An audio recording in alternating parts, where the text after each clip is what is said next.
Hi, guys, and welcome to the Shrewsbury Biscuit podcast. I'm Alex Whiteley. Thank you so much for tuning in. And today I'm sitting with Derek Willis. I want to say thank you to Mike Street, who sorted this out, this interview. He's a great guy. We've kind of been playing this version of chess that goes along on Gmail. We're like, yeah, we should meet for a cup of tea or coffee, and we should definitely talk about some of the things you work on, because he does work on an awful lot in and around Shrewsbury, but we've never actually met for a coffee yet. So yeah, this is the first. And we have a game, Nev and I, whenever we meet, of how many seconds is it before you meet someone who knows Nev? I know, just everyone in Shrewsbury knows him, don't they? I called him Mike as well. That's because and that was my really subtle way of going. It's Nev, not Mike. The reason being is I get press releases off Mike Streetley, who's also a great guy, and Neville Street. So that's the confusion there. So both great guys, both do great work in promoting amazing shows and productions and press releases around Shrewsbury and Shropshire. But Derek, thank you so much for joining us today. Short notice as well. We planned this yesterday. Sometimes this happens. I get a cancellation. I'm like, I'd rather do something with my time than nothing, So speaking to you is a huge pleasure today. So thank you. And I feel like I've made it as an adopted Salopian that I'm on the Biscuit podcast. So thank you. It's great to be here. When it comes to culture, folks like yourself and the people you work with that bring culture into Shrewsbury, that may inspire actors and producers and theatre companies to go and do something good, because you've been a part of, especially last year with Bouncers, something that went on to be a huge success, something that people might grab onto and be like, oh, I want to do that. I want a piece of this cake, So thank you. Yeah, and John Godber himself said that Bouncers, and thank you very much for remembering we did it.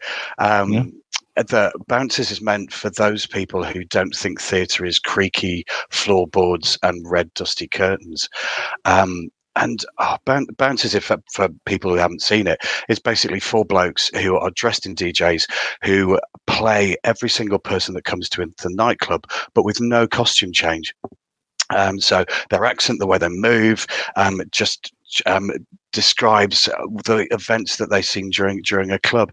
I mean, I've seen it loads of times and been in it, but we were looking for a show that was COVID friendly, and then going as director. I need to be able to step into any part that anybody's self-isolating for.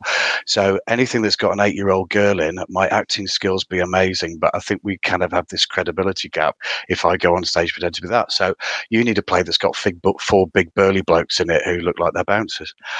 And it was such joy putting on a show that lots of people love, a show that lots of people who've never been to the theatre can come and see and go, I get what you guys are talking about, but also something fairly dark, because there's bits of talking about club culture and what happens about young people growing up, of what we kind of expose them to within clubs, and the way people dress and the kind of sexualization of children at an early age. That's all in there, on top of an incredibly fun and in the case of where we set it, very retro vintage 80s, using all the music I grew up and actually realistically still listen to.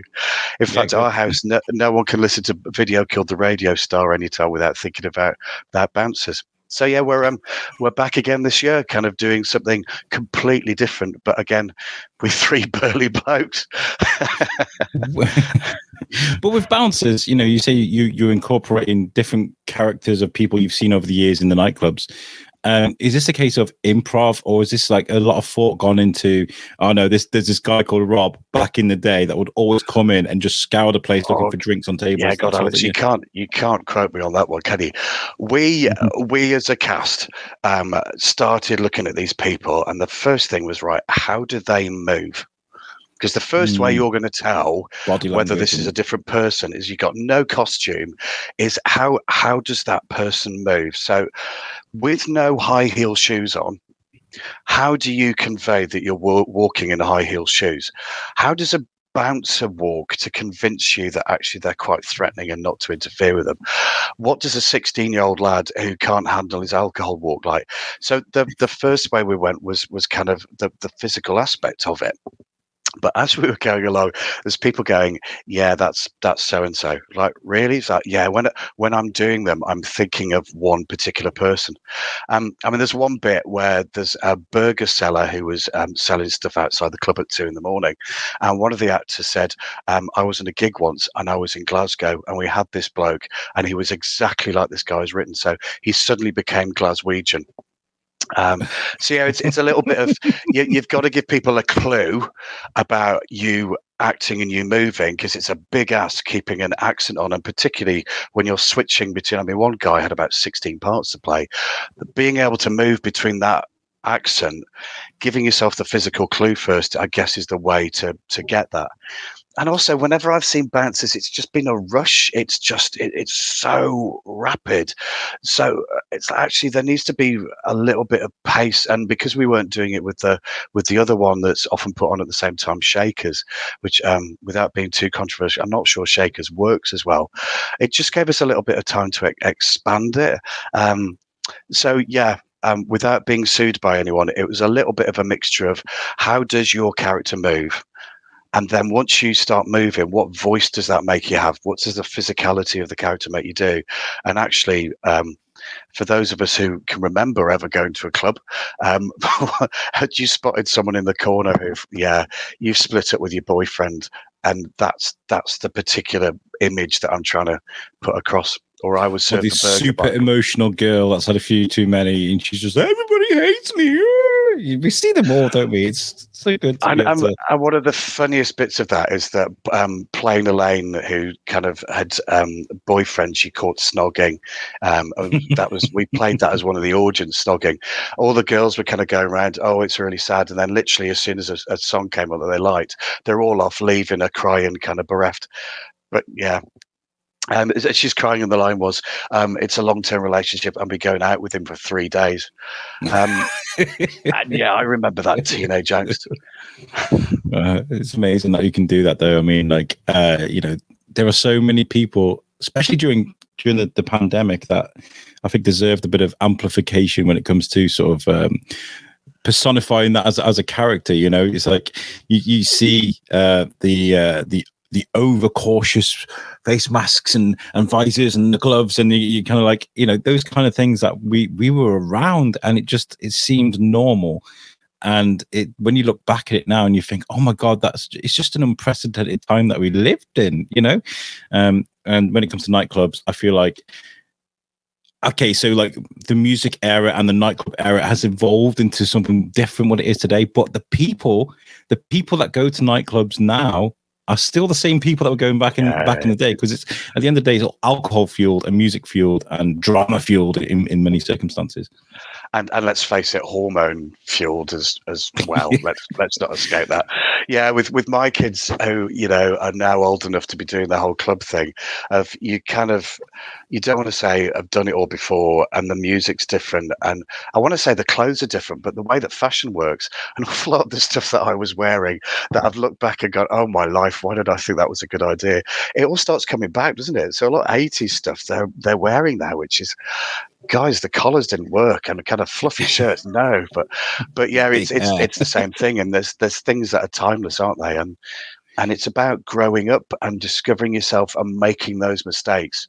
The thing that I think is different, I mean, drugs and people being spiked, I think that's a whole new area that we never had. When I'm speaking for me, Alex, obviously you've only just left the era of going to nightclubs. You're much, much younger than me.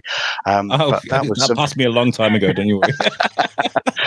That was something we never had to contend with it. But, literally having stuff to put in your drink or actually being injected, I mean, that's scary stuff. Yeah, and it's happening all the more, especially, living here in Shrewsbury. We've got the Severn that runs, rapidly through our town, and it's, claimed many lives over the last couple of years, and it's young people piling out of nightclubs in many circumstances, and, with the drugs and the doping of people in nightclubs, it is quite a scary thing. I mean, it's crazy, isn't it? A lot of people just go out to, I'm not a big, massive nightclub. I'm going to a nightclub on Saturday night, but that's to work. I'm going with the Shrewsbury Biscuit, and we're going to be at the Shropshire Music Awards after party. I'm going to be with a microphone. I'm driving, so I'm not going to be drinking. But I'm at that age now. It's been that long since I went to a nightclub. I messaged Trey Markblood, who has run everything. I was like, what do I wear? What do I wear to a nightclub these days? Oh, that's really sad, isn't it? I know. What does one wear to go to such events these days? I mean, I've gone past the point. I'm 36 years old. I don't care anymore. I'm sat here in a Vikings jersey on the Shrewsbury Biscuit. I'm past the point of caring what I look like anymore. But like, nightclubs are different, aren't they? They're a different breed. And so I'll tell you what we'll do. Before we start talking about sort of the production that you guys are working on right now, I'd like to learn a bit about you, Derek. Okay. So where do you hail from originally? You can tell from my really strong accent that I'm from County Durham originally. So I'm a concert lad, born and bred. Parents were kind of typical, working themselves out of being in that environment. So, my dad worked in Concert Iron Company as a crane driver. And they got married and they went and they worked in social care in Scotland with kids. And then came back, had my brother, and my mum supported my dad while he retrained as a social worker. So my mum and dad kind of moved around the country, so I moved with them. Trained in Birmingham, and Birmingham, mainly because shaved head, big pair of shoulders, Geordie accent. It was, you kind of need to soften the image if you're going to be involved in healthcare, Derek. So, and I'm a bit of a parrot. So having lived in Birmingham for, over 10, 15 years as it was, I kind of picked up more of a Midlands accent. We lived in New Zealand for a bit. Amazing experience, fantastic country. Then moved back to Durham, and then jobs came up for both my other half and I in Shrewsbury, well, kind of Shropshire, and we moved back down to Shropshire. Been here for 10 years now, and actually, we're so lucky to live here and to have brought our kids up in such an amazing place. Like, really, I was just joking about because I've got my window right here and looking out. I was like, it looks like Mordor outside, and you're like, no, that's more like Birmingham. We're more like in the Shire in Shropshire, and I think the Shire in Lord of the Rings is probably a good comparison to a lot of places because it is so open. It's so much grass and trees and rivers and places you can go and visit, and you can spread out. But yet there's so many opportunities here as well. It's a well connected place, and when I'm not from Shrewsbury originally, that's kind of like why I started the Shrewsbury Biscuit. I want to learn about Shrewsbury as the listeners did. It's kind of cool. But we moved here at the end of 2017, and I don't think I'll ever move away from Shrewsbury. I think it's an amazing place. Like I said, but lots of opportunities. Certainly for me, with the Shrewsbury Biscuit, 400 episodes in, we're growing, and I love this place. This place has given me something I can work with, and I love it for that. And so you say you work in healthcare originally. That's your actual. I see your real life job. My proper day job. Yeah. Yeah. So, theatre stuff is what I do to kind of unwind outside of the normal stuff I do. But yeah, I was such a city boy. At 18, I couldn't live anywhere that's not concrete. But having lived in New Zealand, in Durham, and now we live actually in Shrewsbury, I just love being surrounded by green, and it would do my head in not actually being able to go out and walk somewhere. Yeah.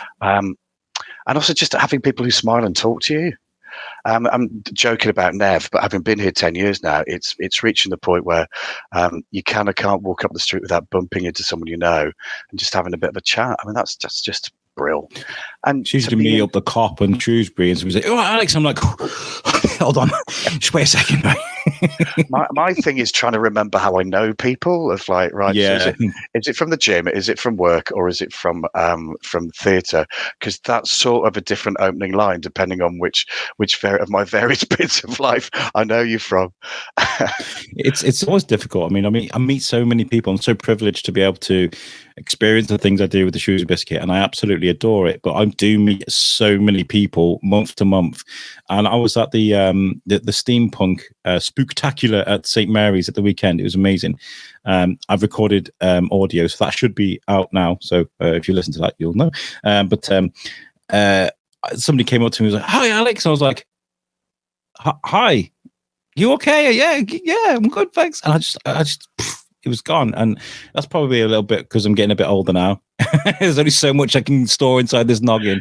Also because I meet so many people. It's nice. I think that's a compliment, though, isn't it? If you know so many people that you kind of forgetting names and stuff, it means that you've got a huge wealth of people that you know. I don't know, maybe. And also, yeah, it's kind of various things that you're doing, isn't it? Of what kind of, you're not just doing one thing, that your life is rich and varied with different bits and pieces that you're involved in. I guess for your job, you're just insanely curious, aren't you?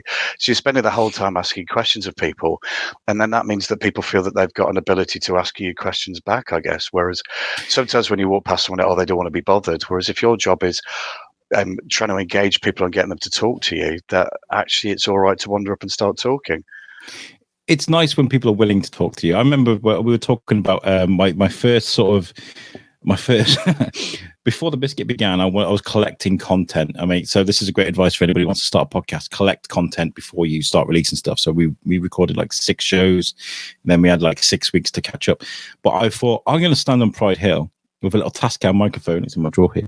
And I wanted to ask how many people were going to be shopping independently for Christmas, right? I thought this would be great. Let's see how many people were using independent stores. I got told to F off. People walked past me. People were just rude to my face. And it was such a horrible, horrible experience. Seriously? Yeah, man. When you're trying to stop people when they're like going down Pride Hill and they're like, I need to go to Marks and Spencer's. Bam, I'm going that way. Like, they will not stop. And that really, really ruined me for a while. I mean, so much to the fact that I think the first, I remember I was getting Vox Pox at, there was the drive-in events that Shropshire Festivals put on. They had The Greatest Showman and all sorts of amazing things they were putting on the drive-in at the West Mid Showground. And I was walking around with a microphone trying to speak to people, and I was really shy and timid. And that was like 3 years after that experience. And until I got to the point of nobody cares, Alex. Nobody cares that I'm going to be like. So I was just like, does anybody want to speak to me? And I was just waving my mic around, and loads of people. Once I kind of got over that road bump, loads of people wanted to come speak to me because I wasn't shy and timid. I was kind of doing it to myself. You know what I mean? So it's how you transmit across, isn't it? That it's all right to talk to me. Yeah. If you walk up to somebody like, speak to me in the Shrewsbury Biscuit, you look shady, man. Straight away, people are like, I ain't speaking to this guy.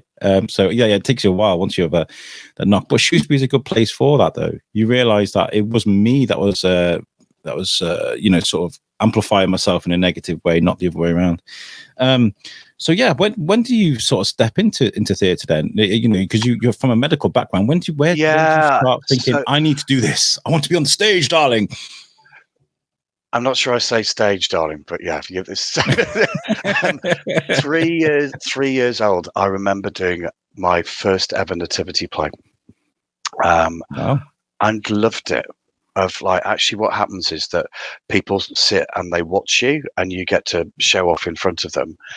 And actually you're not yourself. It's not me. It's you're playing someone else, and you get to do and say and be things that in real life you'd get told off for. But actually, if you do it well on the stage, everybody gives you a round of applause. So I just carried on with theatre from there. Trained in mime and physical theatre, so not talking, which for anyone who knows me might come as a bit of a shock. I actually trained in not talking at all on the stage, and it was physical theatre stuff. So I was approaching 16, 17 and was thinking about what the job should be. And the guy that I was doing a lot of work with at the time up in York, kind of was going, I don't know whether to do medicine or to actually go to try my hand at doing this full time. And he just laughed.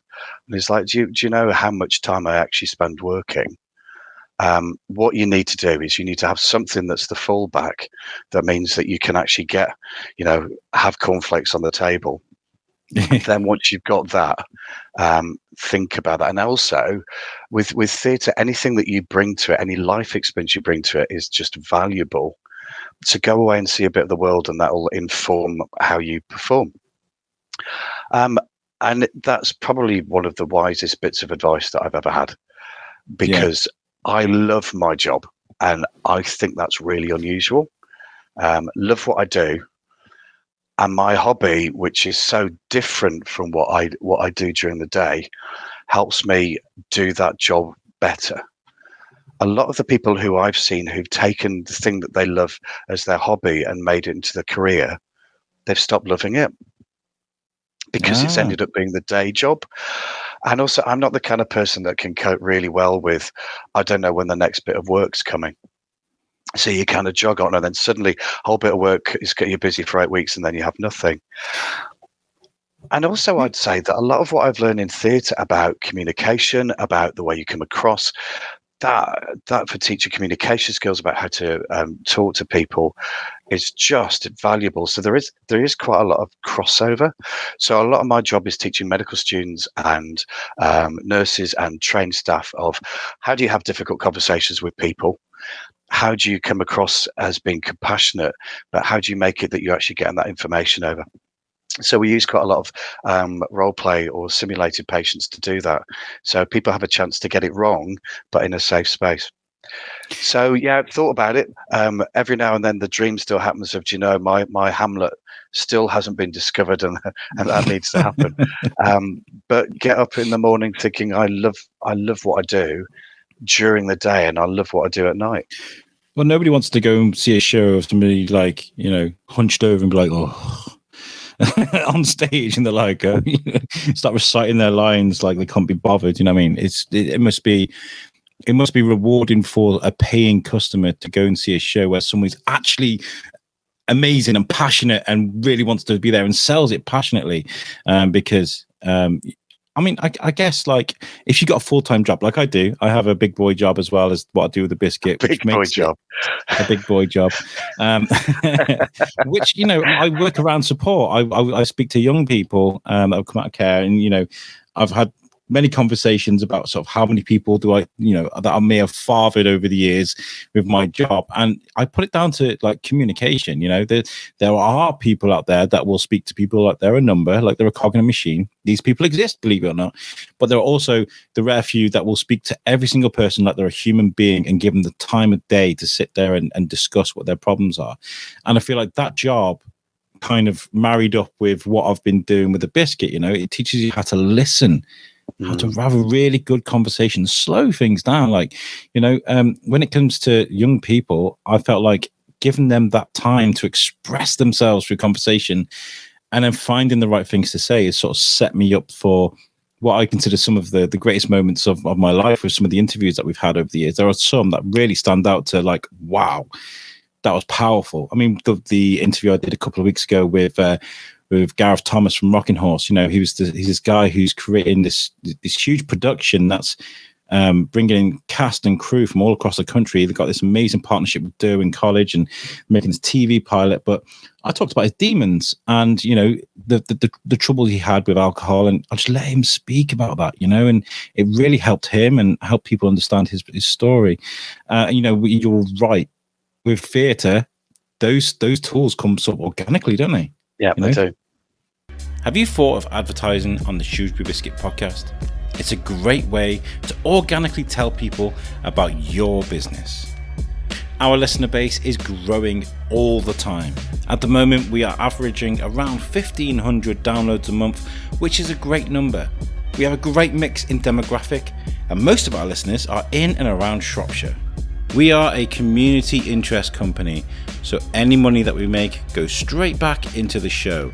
We want to help local independent businesses, so we don't charge an awful lot.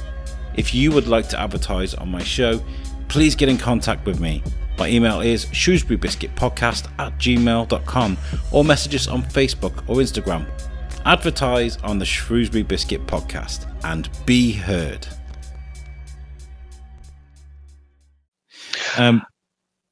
It's kind of interesting how your job's kind of got a similar thing of actually my hobby feeds into my job, but my job feeds into my hobby. And actually, the most important thing that you learn about communication is shut up. And if you want people to feel like they've been valued, giving a person an opportunity to actually talk is just really valuable. Because a lot of discussion that we have at the minute kind of publicly is a person with their point of view just trying to shove it into someone's throat, and I am right, there is no possibility that actually you could have anything to tell me. Whereas actually when we're kind of sitting and listening to each other, it might be that you're wrong, and that it sharpening what you think or changing what you think through kind of the Greek word is dialectic. So Socrates, I am a philosopher. Other thing that I like teaching, Socrates goes down to a marketplace and says, "I don't know what courage is. Can anyone tell me?" And then he has people who come and tell him stuff, and he's going, "Yeah, that can't be right, or this can't be right." But by him listening, he sort of refines down what he thinks. Debate is, I come in, I've already made my mind up, and what I want to do is persuade you that I'm right.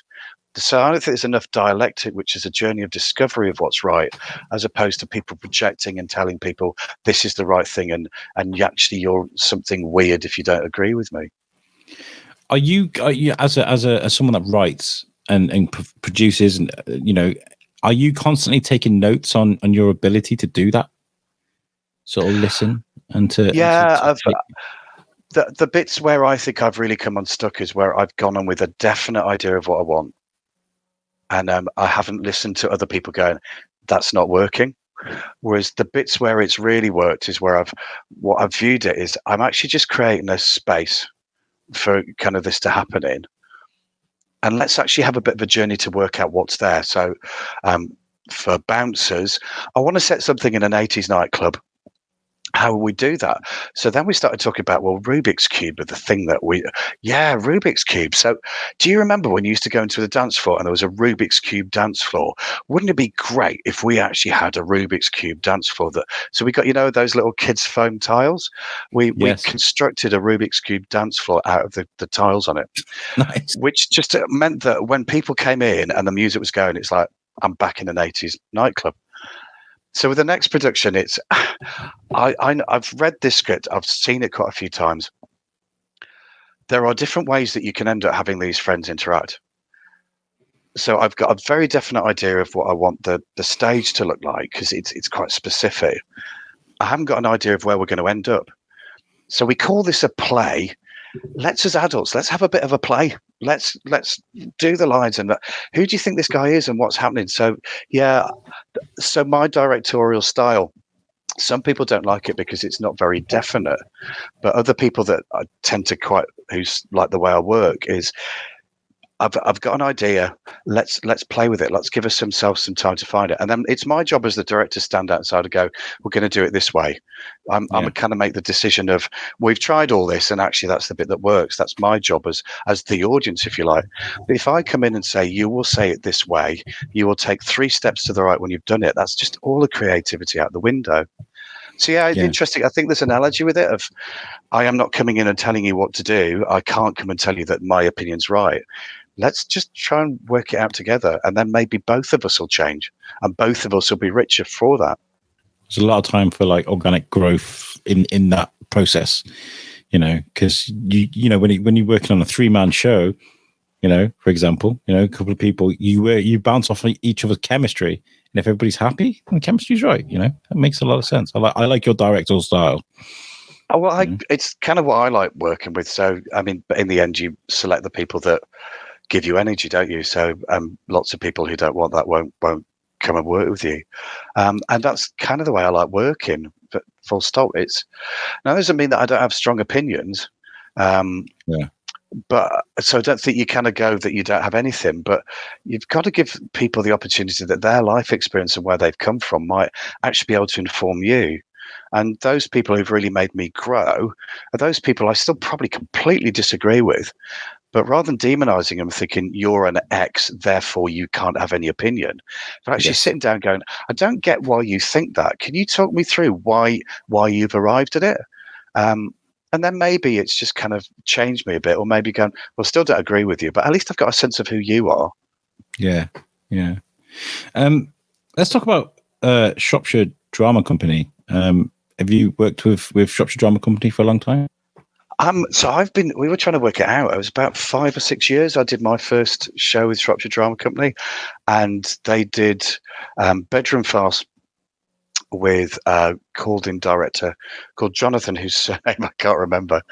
And typical Alan Ayckbourn, there's 3 different bedrooms all on the stage at the same time, and the action flits between the 2. I had a ball. It was really nice being part of a group that wanted to do it well. So amateur sometimes just gets a bit of a bad press, doesn't it? And what I think amateur just means you love doing it. It's not your job. You're doing it out of choice, so you love it. We've worked with a lot of amateur dramatics over the years with the Shrewsbury Biscuit, and I find the shows just breathtaking because, like you said, they want to be there and they want to put on a show, And so I kind of did bedroom farce with them. And then I've always wanted to be in a Shakespeare, never done a Shakespeare play. Was in Henry V and ended up the part of a pimp who's a body snatcher and a coward. So, yeah, maybe not the biggest Shakespearean role I ever thought about. And I directed quite a bit pre-kids, but then once the kids came along, once you directed something, but basically that is your life outside of work. And as we said, during COVID, Bouncers was the right thing. And Bouncers was a joy and loved doing it. So, how far did Bouncers go? Did you stick in Shropshire, or did it go around the country? Or no, we just stayed in Bouncers. We just did it. So we talked about touring it, but then again, COVID kind of took over, and trying to work out how you'd negotiate things going everywhere. But yeah, it's one of those shows you could kind of come back to. But yeah, it's crazy how much that the pandemic affected things creatively for a lot of producers of whether it be arts, music, podcasts. We were supposed to. I think we're now where we would have been last year as the Shrewsbury Biscuit if that hadn't have happened. But that being said, I loved how we adapted. So the Shropshire Drama Company. How was it as a company to be a part of? Like, I've never really spoken to them before. But as a company, were they welcoming? Did they make you feel at home? What was the process like? Yeah, I just turned up to an audition, and it was like an audition. I was impressed how professionally it was done. So there was a time, and again, the director was. I'm bothered about whether you can act. I want you to be act, but actually, part of this is, can I imagine you're that can you bring something to the character that you're at? But not just that. Can I imagine you as a group of people? Because Bedroom Farce was effectively, 3 couples and another. No, actually 4 couples. It was a long time ago. Could you imagine those two as 2 people as a couple? And then the interactions that happened, was that believable? And always enjoyed how hot they are on the kind of production side of things. A lot of companies, the emphasis is on the acting. But to actually have someone who's doing props, that there's someone at the rehearsal who's prompting you. So production side of things, SDC is, I think, one of the best companies that I've ever worked with. And certainly as a director, having support to go, well, someone's going to help you with lighting, someone is doing this, someone doing publicity. It's great. And they pick plays that necessarily you wouldn't find other drama companies picking, which is quite brave. And it was brave taking me on, saying, "Okay, direct Bouncers." and again, a lot of the company Red Bouncers said, "This is not our cup of tea.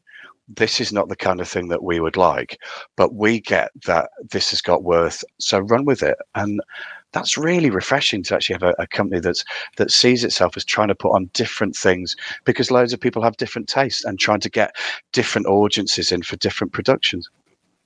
That's really encouraging. The fact that they'll not only give you a chance to come in with new ideas, but they're going to be original and authentically, organically, just original. Like I said, so we've all seen the same plays over and over again in theatre, and sometimes they're amazing to go and see. Don't get me wrong, I'm not saying that, but it's nice to see something new and something fresh.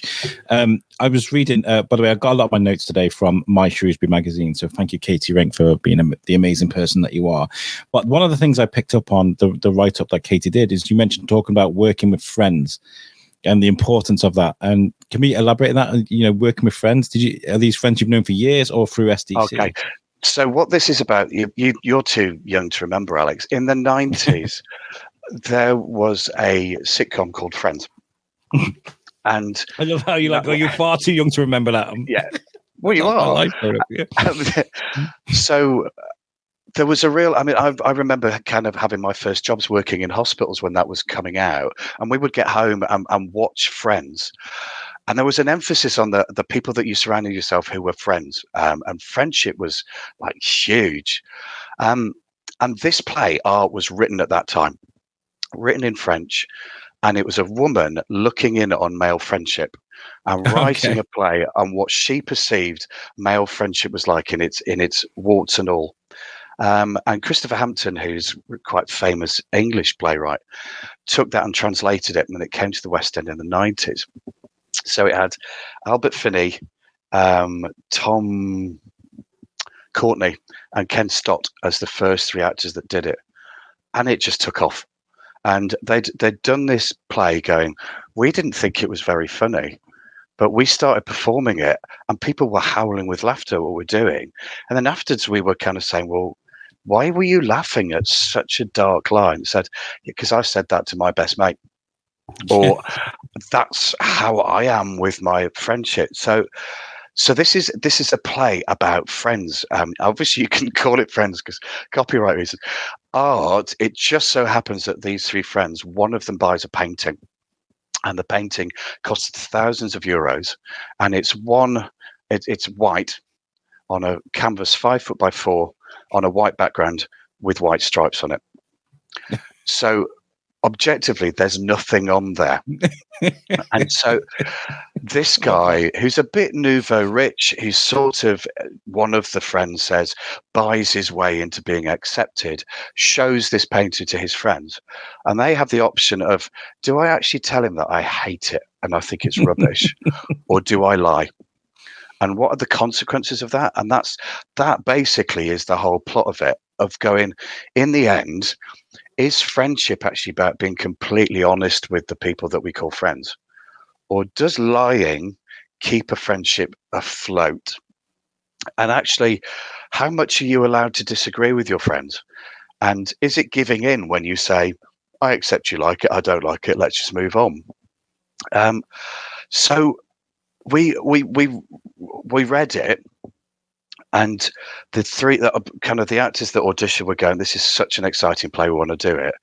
And then as they were reading, I was going, this is going to be so hard to do. There's 64 pages of lines to remember.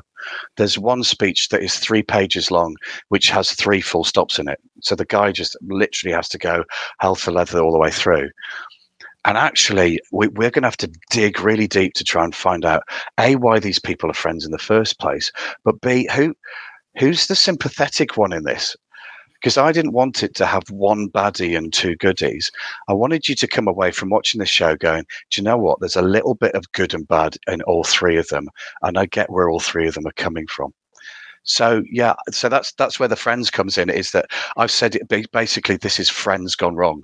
So, at the end of the half an hour, Phoebe and Chandler would fall out about something, and then literally 2 minutes later, it'll be all resolved by the time you get to the end of the sitcom. Yeah. This is just a little bit more raw and bleak, but also bleakly funny about what happens when friendship goes wrong.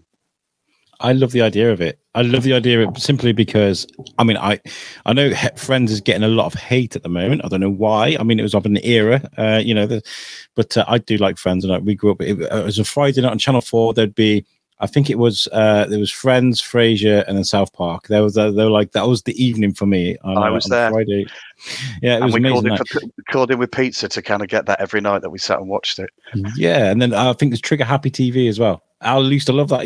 That was the perfect evening for me. That was the perfect, and I grew up with that. But also, I'm a bloke, right? And I've got blokey friends, and some of my best friends, I will text the most vile things to, and it does get dark, but it's with love. There is a song called by Frank Carter and the Rattlesnakes, and it's called "I Hate You," and it's vile. It is ridiculously horrible. And I sent it to my best friend, and I was like, this is what I think of you. And he just laughed about it, because that's the kind of humor blokes have. I mean, I don't mean to stereotype every bloke out there, but somebody looking on the outside on some friendships that guys have might be mortified. And I love that this is what this represents, Brian Cox, the guy that's in Succession, really famous Scottish actor. He was in the Broadway version of this, and he said it took a woman to stand outside blokes and to describe what it looks like from a distance. So because that's not who she is, she can't go, oh, it's all right, because that's what we do, isn't it? She was standing out going, do you know how that looks? if you're standing outside of this. Yeah. So it's not that if someone can cope with it, the banter that you've got, that it's much deeper of actually, if I don't like something that you do, does that mean I don't like you? Can I Yeah. separate your tastes, your actions from who you actually are? And then a little bit about controlling, about so there's one guy that's really controlling and can't cope with the fact his friend does something that he wouldn't do. Then there's one guy who's just a peacemaker, who's trying to make everybody get on with everybody, who in the end, that is just completely irritating. It's like, well, what do you think? Oh, well, what do you think back? No. Let's calm down, lads. Let's calm down. You calm down. Yeah. So we all kind of went round and go, okay, cards on the table. Which of these three characters are you? And we all went, it depends on the circumstances. There's a bit of each of them that are me. And that's what makes this so good. But yeah. That must be really handy, like when you're portraying these parts on stage, you can nip back into your past and take a look at that and be like, oh, I'm going to take a bit of this and a bit of that, and you can react sort of instinctively, if that makes sense. And calling it therapy makes it sound too grand, but in the middle of rehearsals, often kind of will go, I don't understand how anyone could do that, and then someone in the cast will go, well, actually, I had this mate, and this happened, and actually that's what we did. And seriously, I'm like, yeah. So again, small cast. It's only 3 blokes. Me as the director, and my other half is stage managing, which is fantastic. And Sadie is our props and basically everything that we need to have on the stage. She's gone off and bought for us. So really tight, nice little cast. And I'll miss them. With 2 or 3 weeks to go, with 3 rehearsals, you kind of get to know each other really well. And then suddenly when the show's over, it sort of ends. But if you haven't seen Friends, it's just one of those shows you kind of need to have seen. And if you have, come and see whether you agree with the take we've taken on the 3 different characters. I'd be interested to see who when people come out of going, I really hate Mark, but I really love Ivan, or whether it's kind of changes. So yeah, interesting play. Nice. I mean, so it's playing at the Walker Theatre, isn't it? At the Severn Theatre. Walker Theatre, 9th to 12th of November. And what we're doing as well, and part of the proceeds are going to Severn Hospice. So not only are you coming to see great theatre, you're actually supporting a really great charity by coming along. When it comes to trying to find a venue for this thing, does it always naturally fall Theatre Severn? That's where we've got to do it, or are there other places around Shropshire that you can try and sell this to and try and take it around? Well, we did a thing called 41 Crowns, which obviously is now 42 Crowns, which was like the Kings and Queens of England. And one of our crew, Michelle, with Nev, wrote an hour's kind of collection of poetry, songs, speeches, just as a review. So we went to the old post office, which everybody in Shropshire knows as OPO. So I know it was OPO. And we went into their back room. They've just got a little. They've got a really good room at the back, haven't they? It's huge. Yeah, nice. So we performed that as a kind of trial to go, does this work? So only seats 60 people. If the performance is awful, you can play them with alcohol, so they'll laugh at anything. But the feedback we got was really, really positive.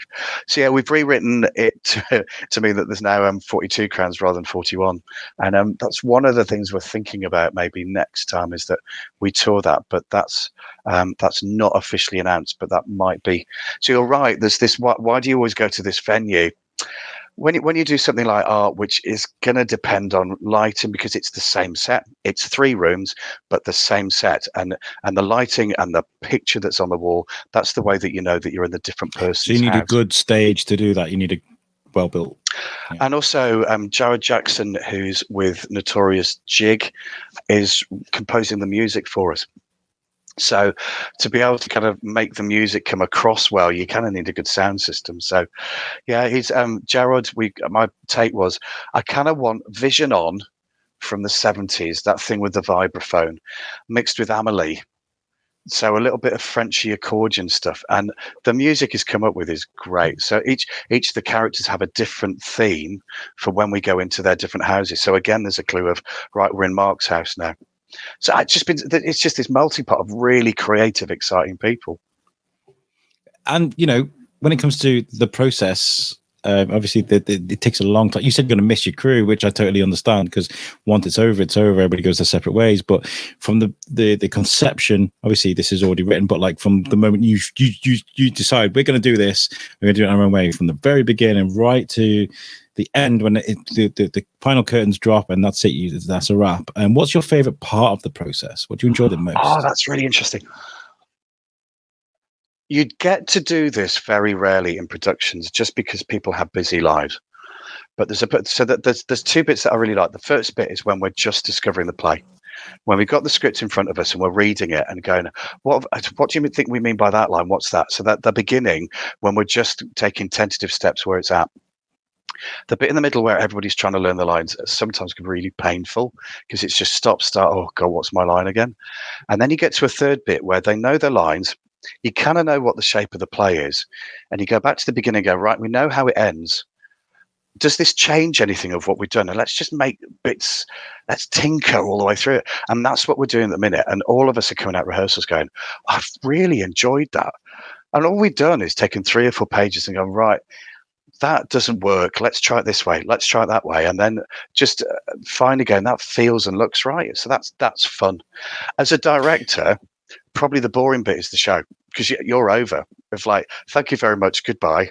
As an actor, the bit you like is, we've done this all in secret. No one's, and suddenly having an audience respond to what you're doing and having that give back, that's the high.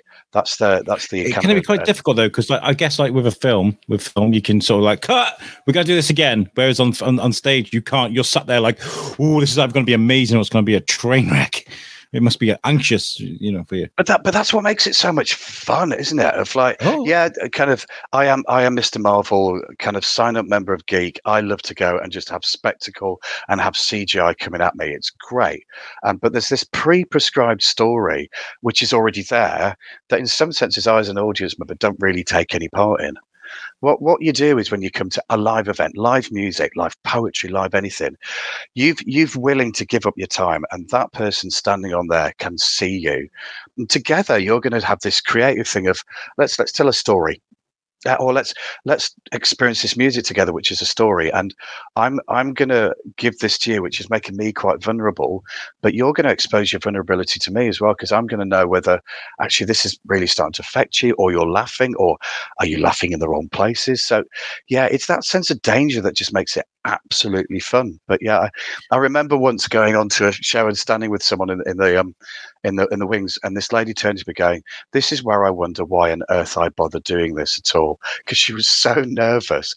It's like, but no, once you get on, it's like, yeah, it started. It's about to start on the nervous bit. So I can reflect with you on so much of it. I can reflect with you. It's all about creating, isn't it? That those emotions that are tied to that. It's addictive. But you've got kids. The breeding stories to kids is like, I loved rediscovering all those books that you kind of knew the end, but then you've got 2 kids who are captive audience going, right, what we're going to do, we're going to read together Hobbit, and we're going to do the chapter of a Hobbit each night. So I know the Hobbit off by heart, but then you go, oh, yeah, I remember how scary Gollum is. And, an 8-9-year-old Gollum with his big hands going for fish. So you kind of rediscover it all, don't you? So I guess the bit that's good as a director is you kind of go, yeah, this audience likes that bit. That's interesting.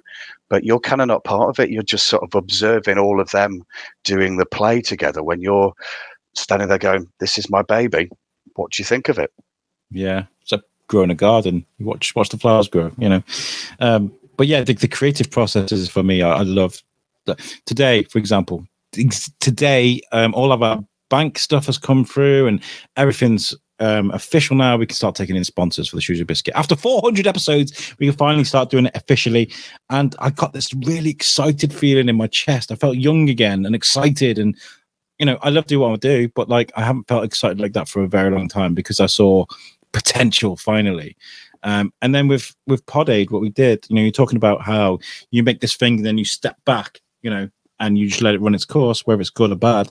I spent sort of 5 months planning Pod Aid, 24-hour long podcast, lots of moving work, lots of cogs. We had our team in Shropshire, our team in LA and Vermont, and I had you sort of brought in the guests. I made the content briefs, which were on the table, pull him in after every guest.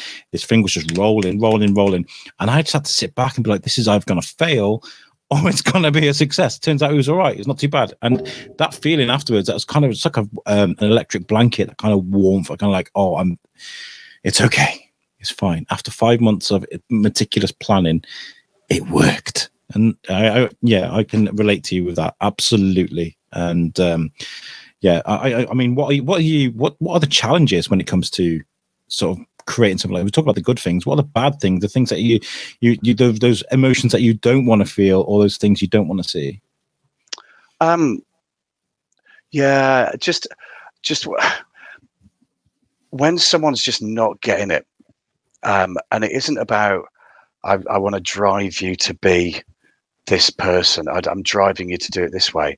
But when you've got an actor who's just sort of really struggling to get the character, it's like you kind of want to shortcut it for them. It's like, yeah, do this, but you can't. It's because it's I would do it this way isn't right. And I guess if people aren't learning their lines, and I can hand on heart say with this show, that is not true. They've learned them. When you've got someone who doesn't know it, and the lines and dialogue need to bounce, and then you've got someone who you constantly go and prompt.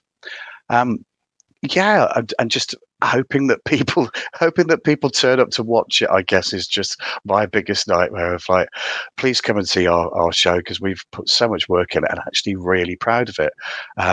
But yeah, all my friends, all my staff are like, yeah, Derek, everything you tell us about is the best thing you've ever done. It's like, no, it really is for this one. This has been my baby since the 90s. I've really wanted to direct it. It's such a gift to be able to put it on. And it's so hard to get 3 actors of caliber that can carry this off in an amateur company. I think is very, very rare. And the 3 guys that I'm with are just incredible. They've learned their lines. They've got a real sense of who these people are, and you get a sense of what the relationship is. And it's funny, but there are bits of it which are so get you. See, I'm excited. So with that, the blurb for that is, what's the biggest thing? Hoping that people come and watch it, because a show with no audience is not a show, is it? Well, we'll try and help with that. The Shrewsbury Biscuit, we'll get this episode out with enough time so that people can go and buy tickets. So what was the date again? So it's 9th to the 12th of November. So that's a Wednesday, Thursday, Friday and Saturday night. It's in the Walker Theatre. So that's the kind of little studio theatre, which this show really suits. And as I say, a share of the proceeds are going to Severn Hospice. So it's a great show. But so also that's 9th of December, yeah? 9th of December? 9th of November. 9th of November. 9th to the 12th of November. I've got it here on my Shrewsbury. Thank you for saving me with that one. 9th to the 12th of November. And where can people buy tickets? I'll go online on the Theatre Severn website, on what's on. It's there. And if you go into the Shropshire Drama Company website and their Facebook page, the link's there. But Theatre Severn is always doing us proud. It's kind of on that website. You can just book online. I'm really excited for it. Maybe we can come along and we can get some interviews with the cast afterwards or something. That'd be quite nice. That'd be fab. Yeah. And there's I don't know whether I'm allowed to mention the pub that's across, but it's a shorter show, so we'll buy you a pint and we'll chat to you in the pub afterwards. The Anchor. Yeah, we can mention the Anchor. Yeah, great pub. Whenever we go to see things, when's the last thing we went to watch at Theatre Severn? It was Chris Ramsey, Geordie comedian, because he's from Sunderland. He's not a Geordie. Oh, he's not Geordie. I don't know. It's weird when you're not from that area of England. You hear that accent, and I'm Chris Ramsey. You just automatically think, he's a Geordie. But yeah, okay. He's a Mackem, as we call them up there. A Mackem, I like that. So Sunderland is the place where everything used to get sent off from the shipyards. So it was called Mackem and Packham. So then in the Geordie accent, it was Mackem and Packham, and then it ended just being Mackem. So anyone from Sunderland is called a Mackem. People from Newcastle are called Geordie because the most common name was George. So anyone who came from Newcastle, Geordie is what you call someone in George in Newcastle. So if you didn't know your name, you'd just call you Geordie, because the bets were you probably were Geordie from Newcastle. So it's Newcastle is Geordie and Mackem is Sunderland. Trust me to pull that one off from a guy from Durham to be like. I was going to say it's a little bit niche in Shropshire, isn't it? Like anyone cares down here. I guess that's a typical Whiteleyism. It's like kind of black country in Birmingham. They people in the black get very upset if you say they've got a Birmingham accent because it's and it's true. They are widely different cultures, aren't they? But there's this guy. I'm not going to mention his name because he's not a professional. He's just somebody I know on Facebook. But I love my NFL, as you can see, and he's a big New York Giants fan. And he's got like a Geordie accent. Don't know if he's from Newcastle, but he's got a Geordie accent. And he wears a snack helmet. If you've ever if anybody follows the NFL, they do snack helmets, and there's like a bucket that you can put in the top of it, and there's like got a hole at the top of the bucket of the helmet. And he puts this thing on as a helmet. And he's always like, "Go on, New York Giants, we gotta get you! Oh, it's amazing!" And he goes on these massive rants, and he is the most comical guy I've ever seen, and I think it's down to the accent because he goes absolutely nuts. So yeah, sorry, Newcastle, you do it for me, you really do. Yeah, my kids know if they're in trouble because I say wished, and wished is a real Geordie word. And yeah, when I go home to my mum and dad, I come back and I pick the accent up, so I can't thank you. And if you're going to say it, you put like at the end of it. How are you going? Like can you like? Are you like? Well, I'm like. Well, that's good. Like, isn't it? Like it is like. So yeah, and so I come to work. Everyone's going. You've been home, haven't you? Yeah, I'm sorry. I'll go back to my Midlands again. For on a podcast or something, retrain you. But I grew up in Wrexham, so La is still. I can't believe they still use it. But I've been watching Welcome to Wrexham, which is an amazing series, by the way. Whether you like football or not, watch Welcome to Wrexham. It's on Disney Plus. It's about Rob McElhenney and Ryan Reynolds buying Wrexham Football Club. But like you hear people talking, they're gonna do great, and they La, and they still say it. And for years that was in my vocabulary, and it wasn't even a choice. It would just fall out. I'm glad to say I don't say that anymore because it used to annoy until me. You go back to Wrexham and then you'll grab it all back. Yeah. Well, do you know what? I really love art. I think it sounds like my cup of tea. I definitely will. If we can organise it, I'd love to. Even if we, sort of sit in the sides there somewhere, wherever it is, I'd love to come along and bring. I'll come and I'll buy you a pint. Yes, that sounds fantastic. See, that's the way it's your heart, isn't it? I think it's more the social convention of sitting around and just getting to know you guys in that sort of level, rather than being like, "Can we get a word for the biscuit?" There's a bit of a difference, isn't there, when sitting there with a pint rather than being there official. I'm going to be at the Mature Club in Wellington on Saturday night, really late as well, and I'm going to be there like stiff as a board with a microphone. Can I get a word for the biscuit?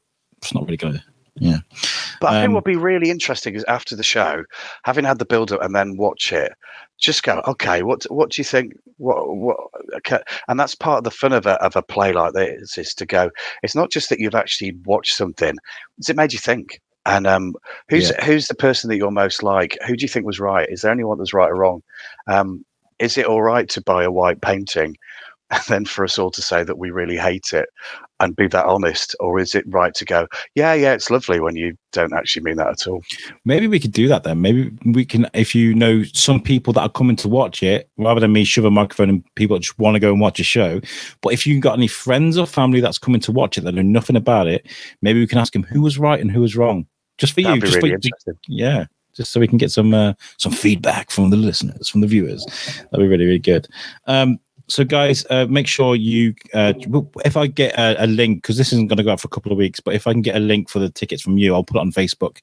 Okay. But yeah, go to Theatre Severn website, go to the Shropshire Drama Company website and buy tickets for this, guys, because it sounds like a great show, and it raises money for Severn Hospice as well, which is a great cause, of course.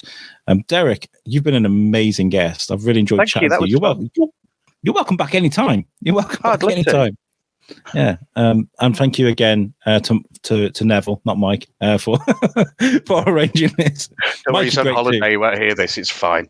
I know. Oh, by the way, he messaged me. He was like, because I said, you can come on too. Come on too. And have a chat. Because I'm on my way to Egypt. And I said to him, try not to eat too many mummies. And it was a Futurama joke because I love Futurama. And if you watch Futurama, you know there's one of the delicacies is eating million-old mummies.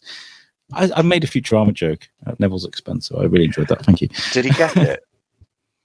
I explained to him. So I think Yeah, you just went, ah, ha, if it was anything to do with Velvet Underground or mods, then he'd have utterly understood it. I'm not sure he's a Futurama guy, to be honest. Before we get out of here, do you mind if I do a bit of plugging for the biscuit? Absolutely fine. So, like I mentioned, midway into the show, we can now officially bring in sponsors. It took a while for our bank and company's house stuff to sort of line up if you run a business, but now we can officially bring in sponsors. We are a registered CIC. We are an actual CIC. So any money that we make goes back into the show to help promote the show, because the way I see it is, the more listeners we have, the more we can promote things. So the way to get that is to put more money into marketing and production and stuff, so that's what we're going to be doing. We have a new process, and we can now feature 4 advertisements from local sponsored businesses in the show. So we can do 4 a show, very short adverts. We have an average of 1,200 listeners a month. Most of our demographic are in the Shropshire area or just outside, but we do have listeners internationally as well, as an exception. And the way we're going to be doing it is it's going to be £100 a month, which sounds like a lot, but we do minimum 4 shows a month, so that's £25 an episode, which isn't an awful lot. We don't want to charge a lot to scalp companies or to make any money off it. Really, we want to help promote companies whilst making a little bit of money as well. So if you want to sponsor on the Shrewsbury Biscuit, we do have a loud voice, and it's a great way for people to hear about your businesses. Please email us, and our email is shrewsburybiscuitpodcast@gmail.com, or just message us on Facebook or Instagram, wherever you find us. We're really interested to speak to you. I'm trying to find some music at the moment. I want some lounge music so we can make some professional, proper. I'm a voice actor as well, so I can make professional adverts that sound great. So please get in touch. Derek, you've been a great guest. Thank you so much for joining me. Is there anything else we've missed? Is there anything you want to tell the listeners before we get out of here? Come and see the show, 9th to 12th Yes. of November. Yes. What I'll do is I'll be in stick trouble around. if I don't end on it. Make sure you listen to the show. Buy your tickets, guys. It's for a great cause, and it sounds like a great show. I'll play the outro music. Stick around backstage, and I'll say goodbye to you properly. But thank you so much for listening, guys. Really appreciate your support, and we'll catch you guys next week. Where's the video? Here we go. Peace out, guys.